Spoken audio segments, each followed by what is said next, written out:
Bəzi insanlar əsəbləşən kimi birbaşa elə bil stres onun mədəsinə vurur. Ya bağırsaqları pozulur, ya qəbzlik yaranır. Ümumiyyətlə stres niyə birinci bizim mədə bağırsağımıza təsir göstərir? Beyin bağırsaq arasında birbaşa əlaqə vardır. Stres anidən bağırsaq pozulması, qarın ağrısı, ishal bəzi adamlarda əksinə qəbzlik halları çox rast gəlinən bir haldır son dövrdə. Bəzi adamlarda da qastrit də yaradır. Yəni stressdən Bəli, mədəsində qastrit olur. stressdən mədə qanaxması da hətta rast gəlinə bilir. Stres qastropatisi deyilən bir diaqnoz var.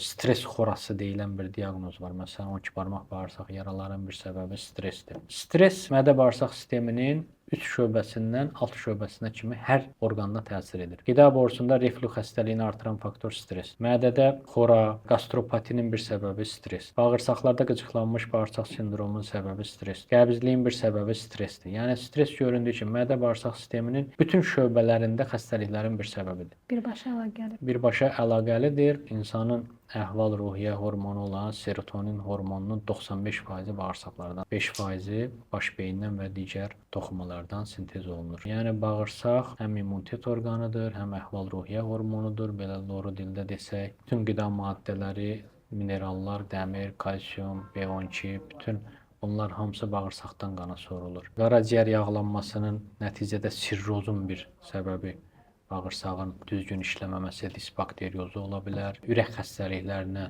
dolayısıyla bir səbəb ola bilər. Bağırsaq sinirlə zəngin bir orqan olduğuna görə də həm də özü sərbəst funksiya yerinə yetirdiyinə görə ikinci beyin kimi hesab olunur.